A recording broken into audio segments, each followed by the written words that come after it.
Abdul mannan और मुजरिम कौन की पूरी टीम की तरफ से आप पर सलामती हो। नाजरीन, इस वक्त हम मौजूद हैं फैसलाबाद के इलाका इस्लाम नगर में, जहां एक अफसोसनाक वाक़या पेश आया है। एक शख्स को कत्ल करने के बाद उसे एक शॉपर में डाला गया और अपनी दुकान से निकाल कर गली की नुक्कड़ पर फेंक दिया गया। उसके 20 दिन के बाद पता चला कि वो लाश किसकी है। उसके घर वाले भी सामने आए, मुद्दईयान ढूंढते रहे और वो शख्स जिसने कत्ल किया था वो साथ मिलकर ढूंढता रहा। इस पूरे वाक़े के पीछे हक़ाइक़ क्या हैं, ये जानेंगे आज के प्रोग्राम मुजरिम। नाज़रीन, इस वक्त मुजरिम कौन की टीम इस्लाम नगर में मौजूद है। ये फैसलाबाद का ही एक इलाका है और यहाँ पे एक अफसोसनाक वाक़या पेश आया है। मेरे हाथ में एक FIR है, बल्कि 2 FIR की कॉपियाँ हैं और इनमें एक है दफ़ा 365 की जो अगवा की होती है और एक है 302-201 की, ये कत्ल की FIR है। मुख्तसर आपको ये बता देता हूँ कि ये जो शख्स मेरे साथ इस वक्त बैठा हुआ है, ये मकतूल का भाई है और उसके साथ उसके वालिद साहब बैठे हुए हैं। मकतूल यहाँ पे डॉक्टर था, वो होम्योपैथिक में करता था या अताई डॉक्टर था, जो भी सूरत हाल थी, लेकिन उसका पेशा फ़िल वक्त उसका वही था और वो ये काम कर रहा था। उस दौरान उसके साथ एक और शख्स जो है वो भी साथ उसके मिल गया और अली नवाज़ उसका नाम था। उसने साथ मिलके कोई 12-1 साल उसके साथ काम किया और काम करने के दौरान वो रूटीन में उसी के साथ ही होता था, मकतूल के साथ। इस दौरान में को पैसों का लेन देन बना और पैसों के लेन देन के दौरान अली नवाज़ जो 12-1 साल के साथ उसके साथ ही काम कर रहा था, उसी ने उसको एक एक्स्ट्रा डोज दी, यानी कि जो मकतूल है उसको उसके जिस्म में पानी की कमी थी, उसको ग्लूकोज की एक बोतल लगना थी, ड्रिप लगना थी। उसके साथी ने ही उसको बोतल लगवाई और लगवाने के बाद फिर उसमें एक्स्ट्रा टीके, एक्स्ट्रा इंजेक्शन लगा दिए। जब वो बेहोश हो गया, उसका गला दबाया, उसको कत्ल किया। कत्ल करने के बाद उसको एक शॉपर में डाला, शॉपर में डाल के उसको एक जगह पे फेंक दिया और किसी को कोई ख़बर ना हुई। 4 दिन तक ये लोग ढूंढते रहे और ढूंढने के बाद बिल आखिर पता चला कि मिल्लत टाउन जो थाना है वहाँ की पुलिस ने एक लाश रिकवर की है और वो लाश इन्होंने शनाख्त की, या शनाख्त करने से पहले ही पता चल गया, जो तस्वीर थी उनसे ही इनको पता चल गया कि इन्हीं का भाई है। इनको उस वक्त पता चला जब उस थाने वालों ने वो लाश लावारिस करके एक कब्रिस्तान में दफन कर दी और वो मुलजिम जिसने कत्ल किया था वो ढूंढते हुए, जब ये लाश या अपना भाई ढूंढ रहे थे, उस वक्त वो शख्स इनके साथ साथ रहा और थाना सिविल लाइन में एक FIR 365 यानी अगवा की भी दर्ज करवा रखी थी।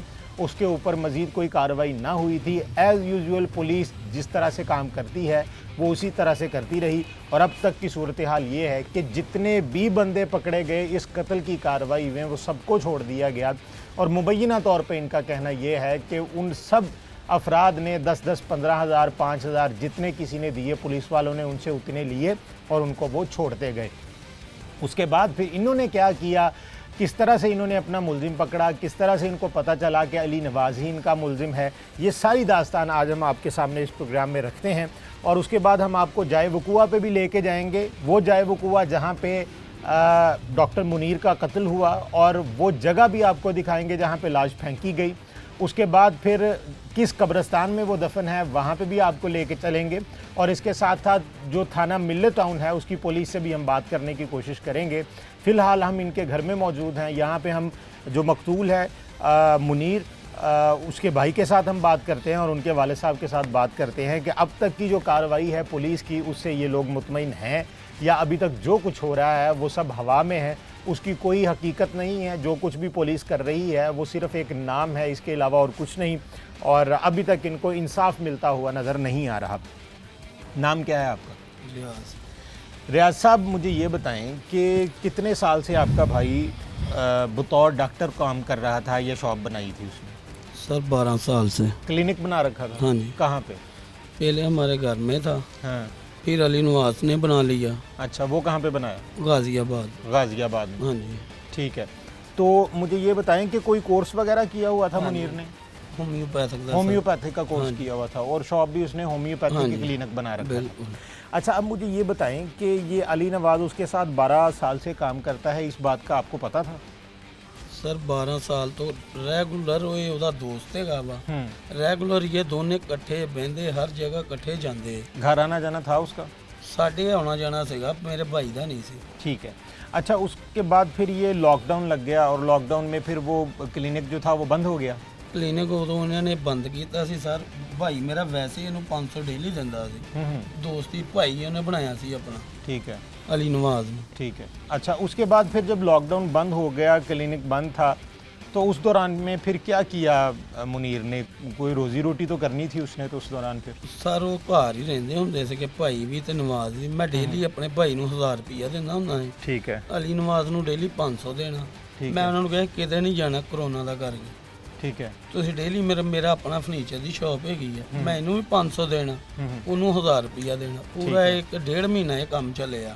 ठीक है। ਜਦੋਂ ਇਹਨਾਂ ਨੇ ਦੁਬਾਰਾ ਆਪਣਾ ਕਲੀਨਿਕ, ਨਵਾਜ਼ ਨੇ ਕਲੀਨਿਕ ਬਣਾਇਆ ਗਾਜ਼ੀਆਬਾਦ, ਭਾਈ ਮੇਰਾ ਕਿਤੇ ਕਿਤੇ ਜਾ ਕੇ ਬਹਿੰਦਾ ਹੁੰਦਾ ਸੀ, ਉਹ ਨਹੀਂ ਬਹਿੰਦਾ ਨਾ। ਉਹਦਾ ਇਹ ਚੱਕ ਉਹਨੇ ਛੱਡ ਦਿੱਤਾ ਸੀ ਕਲੀਨਿਕ। जो नवाज है वो भी डॉक्टर था, वो क्या था? ਉਹ ਡਾਕਟਰ ਸੀਗਾ, वो भी होम्योपैथिक का था। ਉਹਨੇ ਪਹਿਲੇ ਵੀ ਸਰ ਉੱਥੇ ਕਲੀਨਿਕ ਬਣਾਇਆ ਸੀਗਾ, ਗੈਨੀ ਸੈਂਟਰ। ਉਹਨਾਂ ਕੋ ਉੱਥੇ ਇੱਕ ਔਰਤ ਮਰ ਗਈ ਸੀਗੀ ਨਵਾਜ਼ ਕੋ। ठीक है, ਮੇਰੇ ਭਾਈ ਨੂੰ ਕਹਿੰਦਾ ਮੇਰਾ ਕੋਈ ਰੋਜ਼ਗਾਰ ਨਹੀਂ ਮੈਡੀਸਨ ਤੋਂ ਇਲਾਵਾ। ਉਹਨੇ ਕਿਹਾ ਤੂੰ ਕਲੀਨਿਕ ਬਣਾ ਲਾ, ਤੂੰ ਸਮਝਦਾਰ ਆ। ਫਿਰ ਭਾਈ ਮੇਰੇ ਨੇ ਉਹਨੂੰ ਕਲੀਨਿਕ ਬਣਾ ਦਿੱਤਾ। ਆਪ ਮੇਰਾ ਭਾਈ ਘੱਟ ਹੀ ਬਹਿੰਦਾ, ਉਹਨੇ ਫੋਨ ਕਰਨਾ, ਨਵਾਜ਼ ਨੇ ਕਿਤੇ ਉਹਦੇ ਕੋਲ ਚੱਲ ਜਾਣਾ, ਨਹੀਂ ਤਾਂ ਭਾਈ ਮੇਰਾ नहीं आने ਜਾਂਦਾ। अच्छा, मुझे ये बताएं कि ये जो मसाला जात वाला कारोबार लॉकडाउन के बाद शुरू किया था, ये क्या था? ये पहले सर ਕੀਤਾ ਸ਼ੁਰੂ, पहले किया था? उसमें क्या था? वो लॉकडाउन से पहले कर रहे ਪਹਿਲੇ थे? ਹਾਂਜੀ। ਇਹ ਅਲੀ ਨਵਾਜ਼ ਨੂੰ ਸ਼ੁਰੂ ਕਰਾਇਆ ਸੀ ਉਹਨੇ। ठीक है, ਉਹਨੇ ਕਿਹਾ ਅਲੀ ਨਵਾਜ਼ ਤੂੰ ਕੰਮ ਕਰ, ਜਿਹੜੇ ਪੈਸੇ ਆਉਗੇ ਆਪਾਂ ਅੱਧ ਕਰ ਲਾਂਗੇ। ठीक है, ਅਲੀ ਨਵਾਜ਼ ਨੇ ਸਾਰਾ ਮਾਲ ਵੇਚਿਆ। ठीक है, ਜਦੋਂ ਤੁਹਾਨੂੰ ਮੈਂ ਦੱਸਿਆ ਇਹਦੀ ਕਵਰਿੰਗ ਆਉਣੀ, ਉਹਨੇ ਕਹਿਣਾ ਬੰਦਿਆਂ ਨੇ ਪੈਸੇ ਨਹੀਂ ਦਿੱਤੇ। ਉਹਨਾਂ ਨੇ 10 ਦਿਨ ਦਾ ਟਾਈਮ ਲਿਆ, ਲਿਹਾਜ਼ਾ 1.25 ਲੱਖ ਰੁਪਈਆ ਹੋ ਗਿਆ। ਇਹ ਕਹਿੰਦਾ ਡਾਕਟਰ ਸਾਹਿਬ ਮੇਰੇ को कोई पैसा नहीं, मैं खर्च ले। नाजरीन, यहाँ पे आपको बताते चलें कि काम शुरू किया इन्होंने मसाला जात का। खुला मसाला लेते थे, जैसे सुर्ख मिर्च हो गई, नमक हो गया, या इस तरह की दूसरी प्रोडक्ट्स जो हैं वो लेते थे, उसको पैक करते थे और पैक करके फैसलाबाद और इसके गिरदो नवाह में, मज़ाफ़ात में ये उसको सेल आउट करते थे। और सेल करने के बाद फिर जो भी पैसे आते थे वो अली नवाज़ जो है उसको गराई के लिए भेजते थे कि वहाँ से जाके पैसे लेके आओ, लेकिन वो पैसे लेके आता नहीं था, वो कहता था कि मिलते नहीं हैं। उसके बाद फिर वो सिलसिलाकार चलता रहा और उस दौरान में तकरीबन 1.25 लाख रुपए या 1.5 लाख रुपया, जितनी भी एक हैंडसम अमाउंट थी, वो उन दुकानदारों की तरफ चढ़ गई, इसी सूरत में कि उन्होंने माल लिया है और उन्होंने पैसे नहीं दिए। बिल आखिर अली नवाज ने खुद बताया कि मैंने वो पैसे लेके खा लिए हैं, किसी दुकानदार ने कोई पैसा नहीं देना, कोई गिराई नहीं होनी, वो पैसे आपने मुझसे लेने हैं, मैं आपको किस्तों की सूरत में, इंस्टॉलमेंट्स में थोड़े करके या जैसे भी करके मैं आपको वो दे दूंगा, वो पैसे मेरी तरफ हैं। ऐसे ही है जी। अच्छा, उसके बाद क्या होता फिर? ਇਹਨਾਂ ਦਾ ਸਰ ਕਹਿੰਦਾ ਮੂੰਹ ਮਾਰੀ ਹੋਈ ਹੈ ਕਦੇ ਭਾਈ ਦੀ ਉਹਦੇ पैसों की वजह से? ਪੈਸੋਂ ਕੀ। ठीक है, ਉਹਨੇ ਕਿਹਾ ਨਵਾਜ਼ ਪੈਸੇ ਦੇ, ਕਹਿੰਦਾ ਮੇਰੇ ਕੋਲ ਪੈਸੇ ਡਾਕਟਰ ਸਾਹਿਬ ਹੈ ਨਹੀਂ ਹੈ। ਉਹਨੇ ਕਿਹਾ ਚੱਲ ਕੰਮ ਕਰ, ਮੈਡੀਸਨ ਦਾ ਜਿਹੜਾ ਅਸੀਂ ਮਾਲ ਸਟਾਇਆ ਨਾ ਕੋਈ ਲੱਖ ਰੁਪਏ ਦਾ, ਉਹ ਸੇਲ ਕਰ। ਨਵਾਜ਼ ਦੇ ਕਹਿਣ ਦੇ ਉਹਨਾਂ ਨੇ ਕੰਮ ਸ਼ੁਰੂ ਕੀਤਾ। ठीक है, ਇੱਕ ਤੀਸਰਾ ਭਾਈਵਾਲ ਸੀਗਾ ਜਿਹੜਾ, ठीक है, ਉਹਦੇ ਘਰ ਹੈ ਵੀ ਮਾਲ ਪਿਆ। ਨਵਾਜ਼ ਨੇ ਉਹ ਵੀ ਮਾਲ ਸਰ ਦੇ ਆਉਣਾ, ਉਹਦੀ ਵੀ ਗਰਾਈ ਉਹਨਾਂ ਨੂੰ ਨਹੀਂ ਦੇਣੀ, ਉਹਦੇ ਵੀ ਪੈਸੇ ਨਵਾਜ਼ ਵੱਲ ਹੋ ਗਏ। ठीक है, ਜਿੱਦਾਂ ਨਵਾਜ਼ ਨੇ ਫਿਰ ਮੌਕਾ ਮਾਲ ਦੇਖਿਆ ਭਾਈ ਨੂੰ, ਉਹਨੇ ਲੱਖ ਰੁਪਈਆ ਦੁਬਾਰਾ ਹੋਇਆ 95,000, ਉਹਨੇ ਫਿਰ ਭਾਈ ਨੂੰ ਫਾੜੀ ਲਿਆ। ठीक। ਅਸੀਂ ਬਹੁਤ ਭੱਜੇ ਦੌੜੇ। अच्छा, मुझे ये बताएं कि ये आपका भाई जो है वो, जो आपने 365 में जो आपने रिपोर्ट दर्ज करवाई है, वो आपने करवाई है 11/7 को, ਹਾਂਜੀ जुलाई के 11वें महीने में आपने रिपोर्ट दर्ज करवाई है, ਸਹੀ और वाकया आप लिखते हैं 9/7 का, यानी कि 2 दिन तक आपका भाई आप उसको ढूंढते रहे। ढूंढते रहे। वो घर से निकल गया, घर से क्या कह के गया था कि मैं काम शाम जा रहा हूँ? 9 ਤਰੀਕ ਵਾਲੇ ਦਿਨ ਇਹੀ ਅਲੀ ਨਵਾਜ਼ ਲੈ ਕੇ ਗਿਆ ਉਹਨੂੰ ਘਰੋਂ ਜ਼ਬਰਦਸਤੀ, ਉਹਨੂੰ ਲੈ ਗਿਆ। 9-10 ਤਰੀਕ ਨੂੰ ਅਸੀਂ ਲੱਭਿਆ ਵਾ ਅਲੀ ਨੂੰ, ਉਹ ਨਹੀਂ ਸਾਨੂੰ ਲੱਭਾ। ਅਸੀਂ ਭਾਈ ਦੇ ਰਹੇ, ਨਵਾਜ਼ ਸਾਡੇ ਨਾਲ ਹੀ ਲੱਭਦਾ ਰਿਹਾ। ਉਹ ਕਹਿੰਦਾ ਸ਼ੇਖੂਪੁਰ ਦੀ ਕੋਈ ਪਾਰਟੀ ਆ, ਉਹਨਾਂ ਦਾ ਲੈਣ ਦੇਣ ਦੇ ਚੱਕਰ 'ਚ ਨਾ ਡਾਕਟਰ ਨੂੰ ਉਹਨਾਂ ਨੇ ਫੜ ਲਿਆ। ਮੈਂ ਉਹਨਾਂ ਨੂੰ ਵੀ ਸੱਦਿਆ, शेखपुर की ਜਿਹੜੀ पार्टी, ये कहानियाँ ये सुनाता रहा। ये कहानी कभी इधर की कभी उधर की सुनाता रहा। मैं मुतमईन नहीं कर सका जी। 4 दिन बाद मैंने इसे पकड़ा दिया। अच्छा, मुझे ये बताएं कि आपने रिपोर्ट ये जो दर्ज करवाई थी 365 की, इसमें अली नवाज भी आपके साथ गया था ढूंढने के लिए? हाँ जी, ठीक है, ढूंढने के लिए गया, और ढूंढने के लिए भी गया और ये एप्लीकेशन भी उसने लिखी। बिल्कुल ठीक है नाजरीन, जो कातिल है मुबैना तौर पे उसी ने ये एफआईआर की कॉपी जो है, ये एफआईआर की दरख्वास्त जो है ये उसी ने तहरीर की और वहाँ पे जाके थाना सिविल लाइन में ये वो जमा करवाता है। अच्छा जी, आपने इसको पकड़वा दिया, पकड़वाने के बाद फिर और भी मज़ीद भी लोग पकड़े? ਸਰ ਉਹਨਾਂ ਨੇ ਮੇਲੇ ਤੋਂ ਜਿਹੜੇ ਨਾ ਸਿਵਲ ਲਾਈਨ ਵਾਲੇ ਉਹਨਾਂ ਨੇ ਬੰਦੇ ਫੜੇ, ਸ਼ੱਕ ਦੀ ਬੁਨਿਆਦ ਤੇ ਉਹਨਾਂ ਨੇ ਫੜਦੇ ਰਹਿਣਾ, ਜਿਹੜੇ ਨਵਾਜ਼ ਨੇ ਦੱਸਦੇ ਰਹਿਣਾ।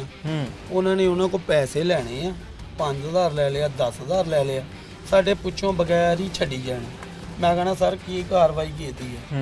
ਕਹਿੰਦੇ ਨਹੀਂ ਅਲੀ ਨਵਾਜ਼ ਬੇਕਸੂਰ ਹੈਗਾ, ਤੁਸੀਂ ਗੁਨਾਹਗਾਰ ਕਹਿੰਦੇ ਇਹਨੂੰ, ਇਹ ਚ ਕੋਈ ਐਸਾ ਮਸਲਾ ਨਹੀਂ ਹੈਗਾ। ਅਸੀਂ ਜਿੰਨੇ ਬੰਦੇ ਦੇਖੇ, ਮੈਂ ਕਿਹਾ ਫਿਰ ਸਾਡਾ ਭਾਈ ਗਿਆ ਕਿੱਥੇ ਜੇ ਬੰਦਿਆਂ ਨੂੰ ਨਹੀਂ ਪਤਾ, ਦੋਸਤਾਂ ਨੂੰ ਹੀ ਪਤਾ ਹੁੰਦਾ ਨਾ ਵੀ ਕਿੱਧਰ ਗਿਆ, ਕੋਈ ਪਤਾ ਨਹੀਂ ਲੱਗਾ। ਆਖਰਕਾਰ ਅਲੀ ਨਵਾਜ਼ ਨੇ ਜਦੋਂ ਲਾ ਲਓ ਅਸੀਂ ਇਹਨੂੰ 27 ਤਰੀਕ ਵਾਲੇ ਦਿਨ ਆਪ ਛੁਡਾਇਆ ਇਹਨੂੰ ਮੈਂ, ਇਹਦੀ रैकी। ये कितने दिन तक पुलिस के पास रहा? 10 दिन। और उसके बाद आपने देखा कि ये तो कुछ नहीं पूछ रहे उनसे, तो आप खुद गए, आपने कहा जी कि इसको छोड़ दें? हाँ जी। वो आ गया बाहर? हाँ जी। उसके बाद फिर क्या हुआ? ਇਹਨੂੰ ਸਰ ਮੈਂ ਛੁਡਾਇਆ, ਇਹਨੂੰ ਮੈਂ ਅਗਲੇ ਦਿਨ ਆਪਣੀ ਦੁਕਾਨ ਤੇ ਸੱਦਿਆ। ਮੈਂ ਕਿਹਾ ਨਵਾਜ਼ ਇੱਥੇ ਹੁਣ ਦੱਸ ਡਾਕਟਰ ਕਿਹਦੇ ਨਾਲ ਲੜਿਆ ਵਾ, ਕੀ ਹੋਇਆ? ਕਹਿੰਦਾ ਰਿਆਜ਼ ਮੈਨੂੰ ਇੰਨਾ ਪਤਾ ਵਾ, ਭੱਲੀ ਭਾਈ ਨੂੰ ਆਣਾ 31000 ਰੁਪਇਆ 500 ਦੇਣਾ ਉਹਨੇ। ਮੈਂ ਉਹਦੀ ਇਹ ਗੱਲ ਰੋਕ ਕੇ ਮੈਂ ਕਿਹਾ ਨਵਾਜ਼ ਜਾ ਤੂੰ ਘਰ ਚੱਲ ਜਾ, ਤੈਨੂੰ ਮੈਂ ਸਵੇਰ ਨਾ 10 ਵਜੇ ਲਾਜ਼ਮੀ ਮਿਲਾਂਗਾ। ਮੈਨੂੰ ਸਰ ਪਤਾ ਸੀਗਾ ਇਹਨੂੰ ਮੈਂ ਅੱਜ ਹੀ ਫੜਵਾ ਲੈਣਾ ਵਾ। नहीं, वो 31,000 वाला क्या सिलसिला था? क्यों भेज दिया आपने? ਮੈਂ ਨਾ ਇਹਦੇ ਕੋਲ ਸਰ ਜਦੋਂ ਭਾਈ ਘਰੋਂ ਇਹਨੇ ਗਵਾਹ ਕੀਤਾ ਨਾ ਸਾਡਾ, ਇਹਨੇ 10500 ਉਦੋਂ ਇਹ ਗੱਲ ਦੱਸੀ ਆ। ठीक है कि जितना 10,500 रुपया देना था। जैनमन रकम वो जिसने 10,000 पहले इसने बताई थी कि लड़ाई हुई थी 10,500 रुपए की वजह से, और उनके साथ इसकी लड़ाई ਨਹੀਂ हुई। ਨਹੀਂ ਸਰ, ਇਹਨੇ ਮੇਰੀ ਦੁਕਾਨ ਤੇ ਦੱਸਿਆ ਸੀ ਆ ਭਾਈ ਆ ਸਾਹਮਣੇ ਖਲੋਤਾ, ਇਹਨੂੰ 10500 ਦੇਣਾ ਜਿਹੜੀ ਦਵਾਈਆਂ ਮੈਡੀਸਨ ਦੀ ਕਵਰਿੰਗ ਸੀਗੀ। ठीक है। ਜਿੱਦਣ ਭਾਈ ਨੂੰ 9-10 ਦਿਨ 12 ਦਿਨ ਹੋ ਗਏ ਨਾ ਨਹੀਂ ਲੱਭਾ, ਇਹਨੂੰ ਪਤਾ ਇਹ ਲੱਭ ਹੀ ਨਹੀਂ ਸਕੇ।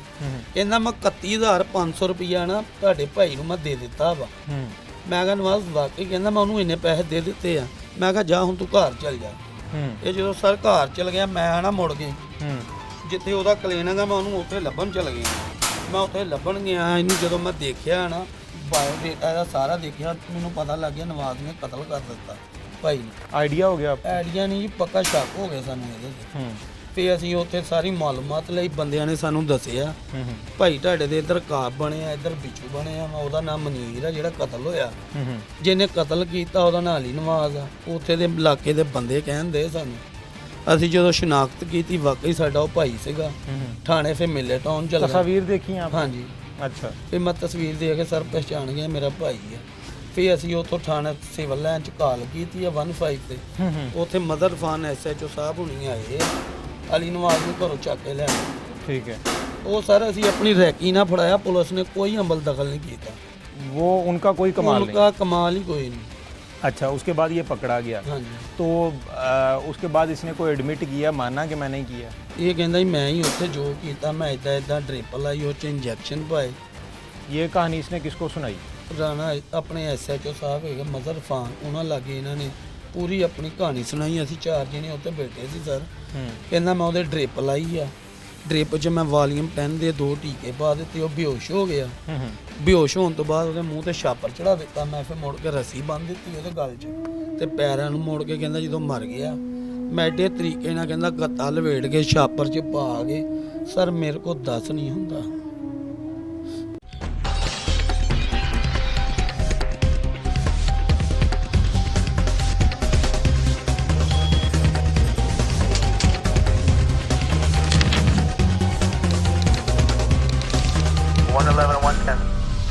वो शॉपर में डाल के उसने कोई लिक्विड वगैरह डाला, उसकी लाश को मसक करने की कोशिश की। हाँ जी। और उसके बाद फेंका उसने अपनी गली के बाहर जो उसकी है ना दुकान, ਉਹਨੇ ਸਰ ਇੰਨੀ ਕੁ ਦੂਰ ਸਿੱਟਦਾ, ਸਿਰਫ 11-12 ਫੁੱਟ ਦੀ ਦਰਾਈ ਸੀ। ਕਹਿੰਦਾ ਮੇਰੇ ਕੋਲ ਚੱਕ ਨਹੀਂ ਹੁੰਦਾ, ਵਜ਼ਨ ਬਹੁਤ ਜ਼ਿਆਦਾ ਸੀ, ਮੈਂ ਉੱਤੇ ਸਿੱਟਦਾ ਉਹਨੂੰ। ਫਿਰ ਜਦੋਂ ਮਦਰ ਫਾਨ ਨੇ ਉਹਨੂੰ ਪੁੱਛਿਆ ਵਾ, ਉਹਨੇ ਬਿਲਕੁਲ ਇਦਾਂ ਹੀ ਦੱਸਿਆ। ਕਹਿੰਦਾ ਮੇਰੇ ਜ਼ਿਹਨ 'ਚ ਸ਼ੈਤਾਨ ਆ ਗਿਆ ਵੀ ਮੈਂ ਉਹਦੇ ਪੈਸੇ ਦੇਣੇ ਸੀ, ਪੈਸੇ ਮੇਰੇ ਕੋਲ ਹੋ ਨਹੀਂ ਰਹੇ ਸੀਗੇ।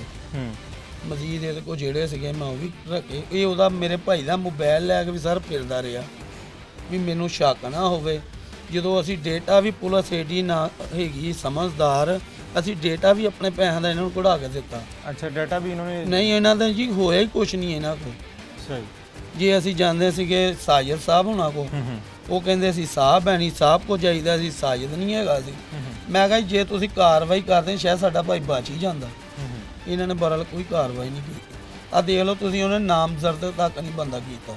ठीक है नाजरीन, अभी तक की सूरत हाल ये है कि मुलजिम इन्होंने पकड़वा दिया, इनके ख्याल में यकीनी तौर पे मुलजिम वो है, और उसके बाद उस मुलजिम ने SHO की मौजूदगी में 4 बंदों के सामने इस बात का एतराफ़ किया, इकबाल जुर्म किया कि मैंने ही मुनीर को कत्ल किया है। और सिर्फ ये नहीं बल्कि उसकी एक पूरी तफसील बताई। उसमें उसने बताया कि मैंने मुनीर को ड्रिप लगाई थी, उसमें मैंने इंजेक्शंस ऐड किए और वॉल्यूम 10 के, और उसके बाद फिर मैंने जब वो बेहोश हो गया मैंने उसका गला दबाया, उसके मुंह पे शॉपर चढ़ा दिया, और उसके बाद मैंने उसको बांध के मैंने उसकी जो लाश है वो मैंने एक शॉपर में डाल के वो आप सोच रहे होंगे कि शॉपर कैसा होगा, वो स्क्रीन पे हम चला तो रहे हैं लेकिन ये देखने के काबिल नहीं है। तो जैसे जैसे उसने वो लाश जो थी वो अपनी दुकान के बाहर कोई 10-12 फीट के फासले पे फेंक दी। ये उसने पूरी दास्तान SHO और 4 बंदों की मौजूदगी में सुनाई है और एतराफ़ किया है। अब या तो ऐसा होता कि या तो वहाँ की कोई रिकॉर्डिंग होती कि जो हम स्क्रीन पे चला सकते, और अब पुलिस के पास कोई चारा बाकी ना रहता कि वो तस्मीम बयान में जो इन्होंने दिया था उसमें अली नवाज़ को नामज़द कर देते, लेकिन उन्होंने ऐसा अभी तक फ़िल वक्त कुछ नहीं किया। और ये 302 की जो FIR है इसमें भी उन्होंने नाम मालूम अफराद के ख़िलाफ़ ही एक पर्चा दर्ज किया है, और 365 है ये भी नामालूम अफराद के ख़िलाफ़ ही दिया। तो तस्मीम बयान में इन्होंने कहा जी कि हमने उनको नामज़द करने के लिए कहा लेकिन उन्होंने किया नहीं। अब पुलिस का हाल ये है, तो अब मज़ीद प्रोसिक्यूटर इस केस को कितना मजबूत बना लेगा और किस तरह से जो कातिल है उसको सज़ा मिल पाएगी। आपने कितने चक्कर लगाए थाने के? सर ਅਸੀਂ ਤੇ 20 ਦਿਨਾਂ ਤੋਂ ਲਾ ਲਓ 2 ਮਹੀਨੇ 1.5 ਮਹੀਨਾ ਥਾਣੇ ਹੀ ਰਹੇ। अच्छा, ਸਾਡੀ ਤੇ ਘਰ ਦੀ ਰੋਟੀ ਮੁਸ਼ਕਲ ਹੋ ਗਈ। ठीक है। ਡੇਲੀ ਇਹਨਾਂ ਨੇ ਫੋਨ ਕਰਨਾ, ਹੁਣ ਇੱਥੇ ਆ ਜਾਓ। शादीशुदा था? ਹਾਂਜੀ, बीवी बच्चे? बीवी बच्चे ਹਾਂਜੀ। कितने बच्चे ਹੁਣ हैं ਉਹਦੇ ਇਹ ਪ੍ਰੈਗਨੈਂਟ ਆ, ਕੇਸ ਹੋਣ ਵਾਲਾ ਜਿਹੜਾ ਭਾਈ ਕਤਲ ਹੋਇਆ ਉਹ ਆਪਣੇ ਸਸੁਰਾਲ ਗਈ ਉਹਦੀ ਬੇਗਮ। ਇੱਕ ਬੇਟਾ ਇੱਕ ਬੇਟੀ ਆ। अच्छा अंकल जी ये बताएं कि आखिरी बार कब मिला था आपका बेटा, क्या बात हुई थी आखिरी बार आपकी उसके साथ? जो मिला हो गया, अच्छा, क्या कहता? जो मिला मिले ही नहीं मिली। अच्छा, मिला नहीं? मिला। हाँ, आमतौर पे बैठता था आपके पास? हाँ, बैठता था। वो तो मेरी चौंक तो पता लगे। अच्छा। उत्थे जिन्ने बंदे भी है ना वो कहते असं गवाही देवांगे। अच्छा, ते मतलब ना नमाज ने कत्ल किया। कि उसने कत्ल किया है और आता जाता था, आप देखते थे उसको? हाँ, ठीक है। अब आप क्या चाहते हैं, क्या होना चाहिए? इंसाफ होना चाहिए? इंसाफ जी है जी, तो कहते हैं फाइल बनाना है।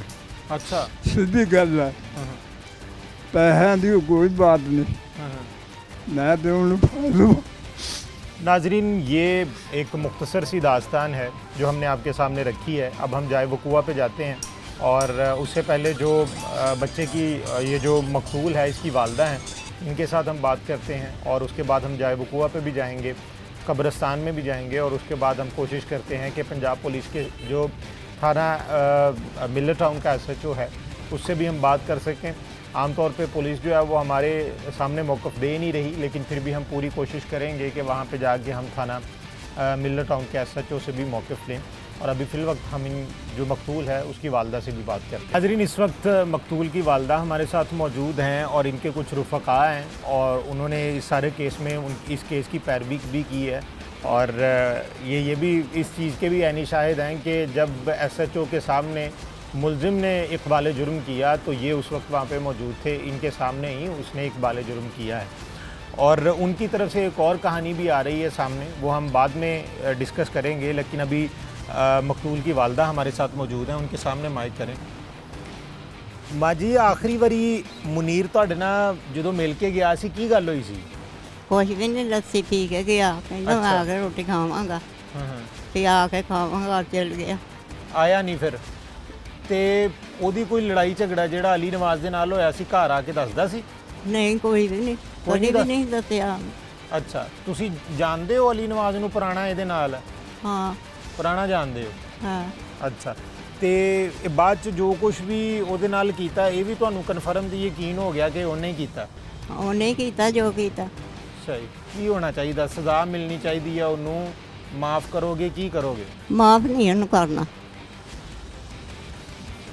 मैं उन्हें मेरा पुत मारिया, मैं उन्हें माफ क्यों करा? ये अब अली नवाज को पकड़ भी लिया, उसने पुलिस के सामने इकबाल जुर्म भी कर लिया। अभी मैं थोड़ी देर पहले आपको नाजरीन यहाँ पे एक बात बताता चलूँ कि आमतौर पे होता इस तरह है कि हमारे थानों में, ये थाना कल्चर मैं आपको बता रहा हूँ, थाने के अंदर जब मुलजिम को पेश किया जाता है तो आमतौर पे मुलजिम जो है अगर उसने किया हो तो पुलिस के पास बड़े तरीके होते हैं, वो उनको मनवा भी लेते हैं। अगर उसने कत्ल किया हो या आज खुद जो मुलजिम होता है वो तस्लीम कर लेता है कि मैंने ये कत्ल किया है, वो इकबाल जुर्म पुलिस के सामने कर लेता है।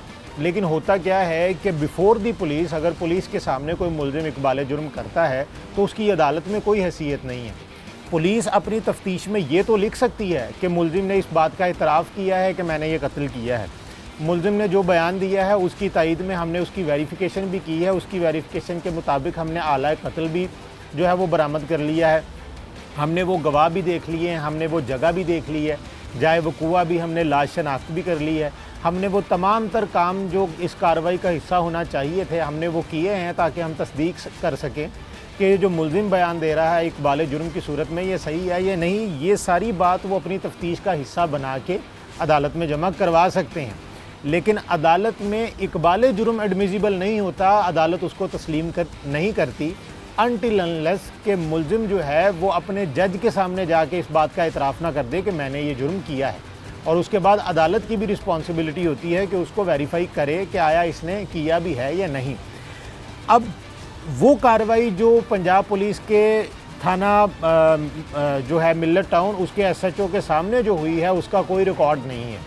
पुलिस उसमें क्या लिखती है क्या नहीं लिखती है ये इनको नहीं पता। पुलिस अपनी पुलिस फाइल में क्या कुछ दर्ज कर रही है ये भी इनको नहीं पता। उसने इकबाल जुर्म कर लिया है, वो उसमें लिखते हैं या नहीं लिखते ये भी ये नहीं जानते। इनका मानना ये है कि ये दिन रात सिर्फ थाने में जाते हैं, वहाँ पे जाके उनकी मिन्नतें करते हैं, उनके तरले करते हैं और उसके बाद वो कहते हैं कि जी जो हमारा मुलजिम है उसको सही तरीके से आप उसकी तफ्तीश करके उस हिसाब से आप वहाँ पे ज़िम्नियाँ लिखें और उसके बाद आप चालान जो है वो अदालत में पेश करें।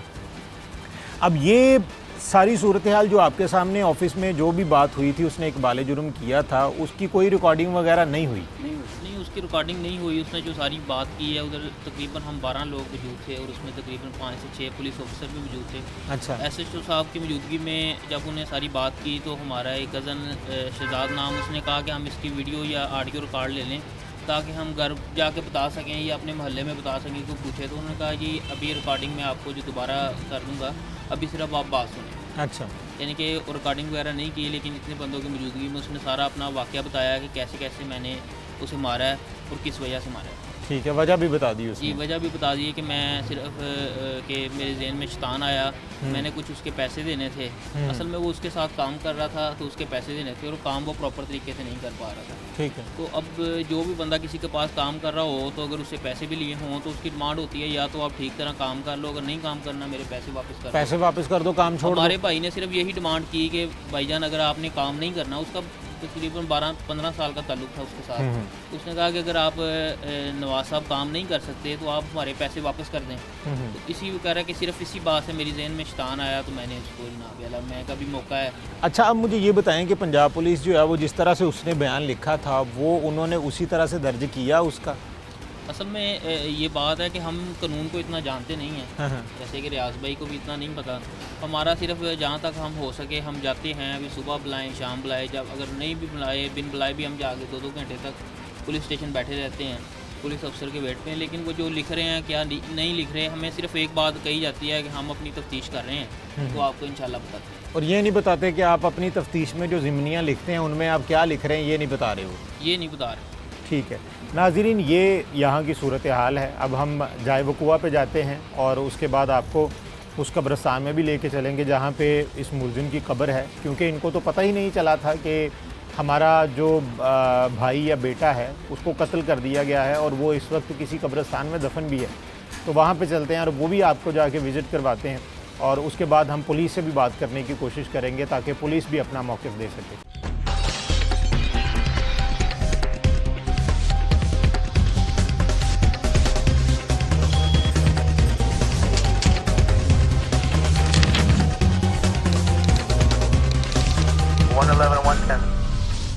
नाजरीन, इस वक्त हम जाए वकुआ पे मौजूद हैं। ये वो मेरे अकब में जो दुकान है, यहाँ पे वो कत्ल हुआ था। ये जो मकतूल है उसको यहाँ पे मारा गया, मारने के बाद उसको शॉपर में डाला गया और वो मेरे सामने एक गली है वहाँ तक लेके गए थे। रियाज साहब, यही वो दुकान है? हाँ जी सर, यही वो दुकान है तो जब आप यहाँ पे आए थे, आपने यहाँ पे किससे पता किया? ਸਰ ਉਹ ਜਿੱਥੇ ਉਹਨੇ ਲਾਸ਼ ਸਿੱਟੀ ਹੈ ਨਾ, ਉਹ ਬੰਦੇ ਨੇ ਸਾਨੂੰ ਦੱਸਿਆ ਸੀ ਭਾਈ ਦੀ ਲਾਸ਼ ਅੰਦਰ ਹੀ ਪਈ ਰਹੀ 2 दिन। 2 दिन तक? हाँ जी, अच्छा, इस दुकान के? इस दुकान में। उसके बाद फिर ये धोने वाली बात जो की थी कि जी ਉਹਨੂੰ ਮਹੱਲੋਦਾਰਾਂ ਨੇ ਪੁੱਛਿਆ ਯਾਰ ਬੋ ਬੜੀ ਆ ਰਹੀ ਹੈ। ਉਹ ਕਹਿੰਦਾ ਯਾਰ ਇੱਥੇ ਚੂਹੇ ਮਰੇ ਸੀਗੇ 2, ਮੈਂ ਧੋ ਗਿਆ ਨਾ, ਸਮੈਲ ਸਮੂਲ ਲਾਤੀ ਆ, ਉਹ ਹੁਣ ਸਾਫ਼ ਉਹਨੇ ਧੋ ਦਿੱਤੀ ਮੁੜ ਕੇ अच्छा, तो वो ਸੀਟਣ लोगों ਤੋਂ को ਬਾਅਦ फेंकने के बाद? ਫੈਨ ਕੇ ਨੇ ਬਾਅਦ। अच्छा, ये यहाँ पे लोगों को पता चला कि यहाँ पे कोई लाश पड़ी हाँ हुई जी। है। ਉਹਨਾਂ ਨੇ ਉਹਨੂੰ ਨਵਾਜ਼ ਨੂੰ ਪੁੱਛਿਆ ਯਾਰ ਬੋ ਬੜੀ ਆ ਰਹੀ ਤੇਰੀ ਦੁਕਾਨ 'ਚੋਂ। अच्छा, ਕਹਿੰਦਾ ਚੂਹੇ ਮਰੇ ਆ ਤਾਂ ਬੋ ਆ ਰਹੀ ਹੈ। ਉਦੋਂ ਲਾਸ਼ ਉੱਤੇ ਸਿੱਟ ਆਇਆ ਸੀ। ठीक है। नाजरीन, ये वो दुकान है और जहाँ पे इस लाश को वो घसीट के लेके गया, वो जाए वो को अभी हम आपको दिखा देते हैं। और यहाँ पे अहले मोहल्ला भी हैं, लोग भी हैं। ये सारे लोग जो हैं ये जानते हैं। इनका मौक़िफ़ ये है कि जो अली नवाज़ है, जो मुलजिम है, उसी ने ये मर्डर जो है ये कत्ल किया है। और यहाँ पे किसी भी शख्स को कोई अबहम नहीं है। हम लोगों से भी बात करते हैं। और इसके अलावा ये वो गली का कॉर्नर है, वहाँ से हम चलते हुए यहाँ पे आए हैं। और यहाँ पे हम देखते हैं कि कहाँ पे उसकी लाश जो है वो गिराई गई थी। ये जितने लोग हमारे साथ चलते हुए आ रहे हैं, इन सबको पता है कि वहाँ से घसीट के लाई गई लाश और बाद में उसको फेंका कहाँ पे गया ये हम जान लेते हैं। कहाँ पे फेंकी गई थी? सेम जगह ये जहाँ से इन्होंने उठाया? जी, यही यहाँ जगह से? है। और ये आमतौर पे क्या है, कबाड़ है, ये क्या है? असल में ये इधर सर वो कुछ सामान वगैरह कचरा वगैरह वो अपने लहदा करके रखते हैं, जैसे बोरे भरे हुए हैं। हाँ। तो उसने इसी सूरत में इसे जो हमें पता लगा है कि उसने पहले जो उसको मारा है, बाद में उसने खुद जो बताया हमें पुलिस के सामने, उसने कहा कि उसके ऊपर मैंने बाद में शापर जो ब्लू कलर का बाहर से ला के लपेटा है, उसके बाद मैं क्लिनिक से एक पर्दा उतारा है, वो पर्दे को लपेट के वो इधर फेंक गया है। अच्छा। और इधर से लोगों से पता लगा है कि वो शायद उसको आग लगा के चले गया था, जिसको अपनी तस्वीरें जो हैं वो आपको हम दिखाएंगे। तो उसमें उसके कुछ बाल और 1-2 जगह से हल्का सा जले हुए हैं, जिसकी वजह से पता लगा है कि वो आग लगा के चले गया है। और बाकी जो शापर था, ज़ाहिर बात है शापर के अंदर नमी थी और आग नहीं लग सकी। सुबह जो लोग उठे हैं या पुलिस वाले ने हमें बताया है कि हमें तकरीबन कुछ 6:30-7 के राउंड बाउंड हमें कॉल आई है। तो हम इस मौके पे पहुंचे हैं तो आगे देखा है कि उस शापर के अंदर जो वो लाश थी, लेकिन वो शनाख्त नहीं हो सकी। हमें तकरीबन 20 दिन बाद जाके पता लगा है। वो सिर्फ वो जो हमारे भाई के बाजू पे टैटूज बने हुए थे, उससे हमने जो वो शनाख्त की है। और उसको 20 दिन जो पहले ही अमानतन जो है लावारिस लाश कह के गोखवाल कब्रिस्तान में दफना दिया। ठीक है। अच्छा, यहाँ पे जो लोग रहते हैं वो कौन थे? ये इर्द गिर्द आप यहाँ पे रहते हैं? यहाँ पे रहते हैं, सबको पता है यहाँ पे? सबको पता है। और ये मारा किसने था ये भी कंफर्म है? ये डॉक्टर नहीं, वो जो नवाज है, अली नवाज है, उसी उसका ने? नाम नहीं पता, डॉक्टर ही पता हुआ है। अली नवाज ही है? अली नवाज ही है। और ये किसी ने देखा नहीं उसको वहाँ से लाश घसीट के लाते हुए? नहीं, वो तो रात के टाइम ही कितने लेके सुट के तो चला गया वहाँ। अच्छा, और मारा उसी ने? मारे उसे नहीं है। तो जो दुकान ची ओदी चो निकलिया तो फिर प्रोटोकॉल जो भी कुछ बनया वहाँ उसकी दुकान के अंदर यार दोस्त ਦੀ ਤਸਵੀਰ ਅੰਦਰ ਲੱਗੀ ਸੀ। ठीक है। ਤੇ ਉਹ ਤਸਵੀਰ ਦੇ ਵਿੱਚ ਹੀ ਉਹਨਾਂ ਨੇ ਫਿਰ ਨਿਯਮ ਬਣਾਇਆ ਵਾ ਤੇ ਉਹਨਾਂ ਚ ਉਹ ਹੁਣ ਬੰਦਾ ਮੌਕਾ ਲੱਭ ਰਿਹਾ ਸੀ ਵੀ ਉਧਰ 2-3 ਦਿਨ ਅੰਦਰੋਂ ਬੋ ਵੀ ਆਈ ਹੈ। और उसके बाद फिर उसने निकाली ਉੱਥੋਂ लाश? ਫਿਰ ਆਪਣੇ ਦਾ ਨਾਲ ਉਹਨਾਂ ਨੇ ਫਿਰ ਉਹਦੇ ਵਿੱਚੋਂ ਨਿਕਾਲੀ ਹੈ ਤੇ ਨਿਕਾਲ ਕੇ ਤੇ ਇੱਧਰ ਕਿਤੇ ਫੈਂਗਣ ਚੱਲਿਆ ਸੀ। ਉਹ ਇੱਥੇ ਗਿਰ ਗਿਆ ਤੇ ਗਿਰਿਆ ਤੇ ਫਿਰ ਮੁੜ ਕੇ ਉਹਦੇ ਕੋਲ ਉਠਾਇਆ ਨਹੀਂ ਗਿਆ। ਉਹ ਜਦੋਂ ਉਠਾਉਂਦਾ ਸੀ ਉਦੋਂ ਛਾਪਰ ਪਾੜਦਾ ਸੀ। ਫਿਰ ਮੁੜ ਕੇ ਉਹਨਾਂ ਨੇ ਅੱਗ ਵੀ ਲਾਈ ਹੈ ਉਸ ਨੂੰ।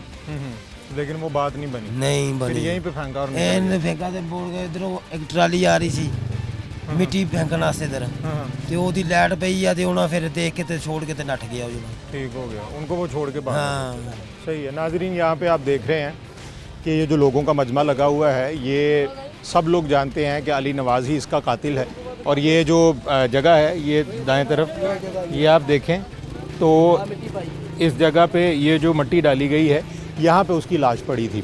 और यहाँ पे आपने ऐनी शाहिदीन जो हैं जिन्होंने उस लाश को देखा, जो इस वक्त यहाँ पे मौजूद थे उस वक्त, उन्होंने बताया जी कि वहाँ पे एक ट्राली आ रही थी जिसकी लाइट जल रही थी, उसकी रोशनी पड़ी तो उसने समझा कि यहाँ से अब भाग जाना चाहिए।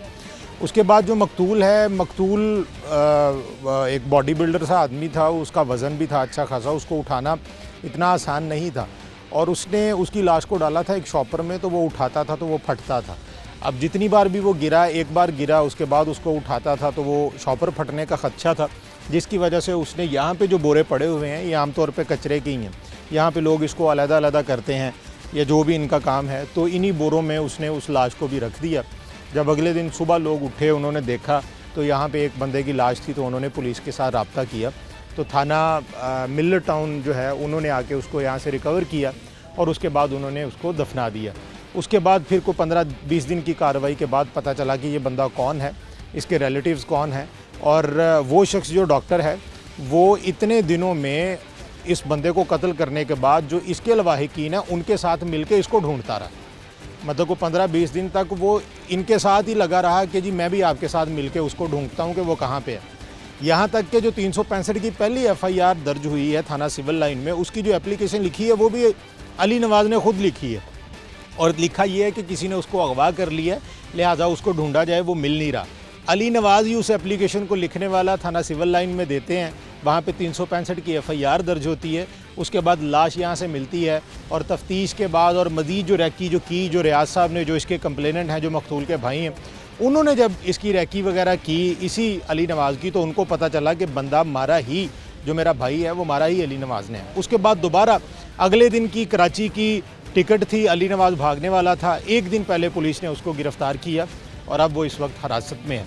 अब हम कब्रिस्तान जाते हैं जहाँ पे इसकी लाश दफन है, और जो थाना मिल्लर टाउन है उसके SHO से भी बात करते हैं कि उसने अब तक क्या तफ्तीश की है और अब तक अली नवाज़ के ऊपर जो इल्ज़ामात हैं, जो उसने इकबाल जुर्म किया है, वो उसने अपनी सफ़ा मिसल में उसको हिस्सा बनाया है या अभी तक नहीं बनाया। नाजरीन, जैसा कि आपने देखा है कि इस अफसोसनाक वाक़े में जो मुद्दई हैं, जो कंप्लेनेंट है इस केस के, उनके साथ हमने बात की है। अब हम मुलजिम पार्टी के साथ, जो मुलजिम है वो तो गिरफ़्तार है, लेकिन उसके घर वालों से हम बात करने जा रहे हैं और देखते हैं कि वो बात करते हैं या नहीं। अगर वो अपना मौक़िफ़ देना चाहेंगे तो हम ज़रूर लेंगे, अगर वो अपना मौक़िफ़ नहीं देना चाहेंगे तो फिर कोई ज़बरदस्ती नहीं है। हम अली नवाज़ के घर के बाहर मौजूद थे, उनसे हमने मौक़िफ़ लेने की कोशिश की, लेकिन उनका कहना ये है कि हम अपना मौक़िफ़ नहीं देना चाहते, लिहाजा कोई ज़बरदस्ती नहीं है।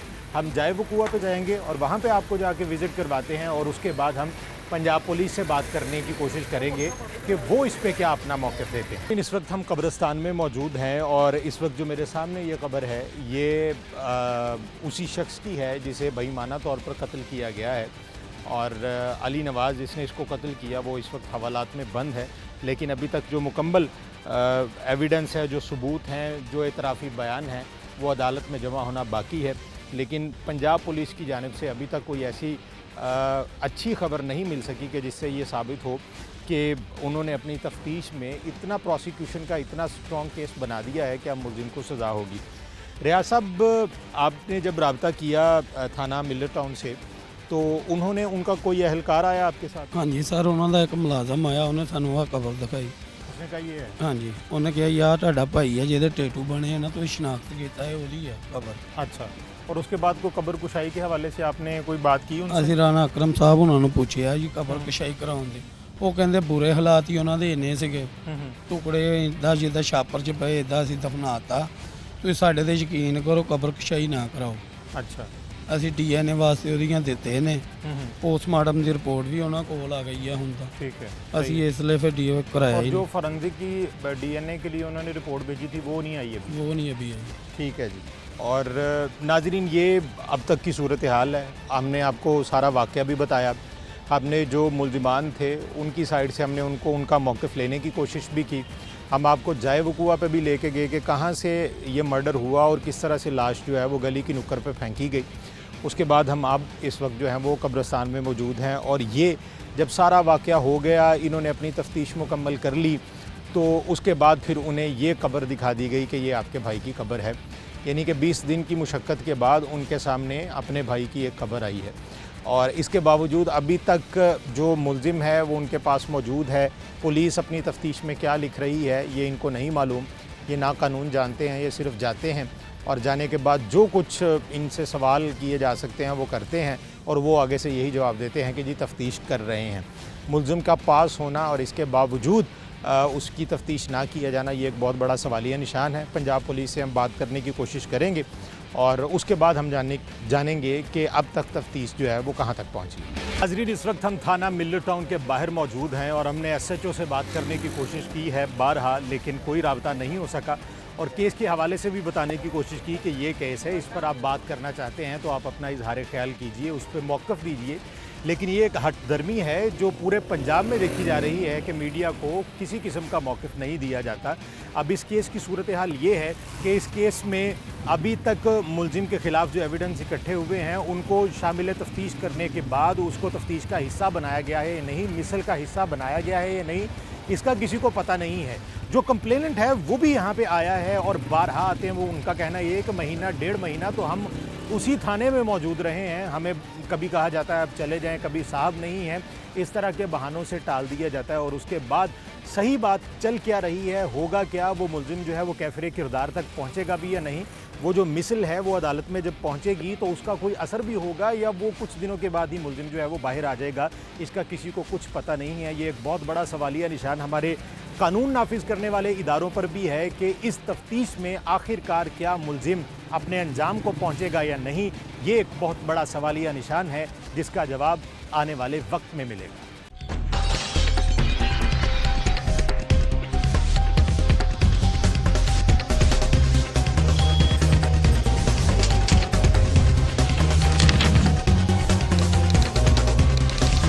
One 11 110.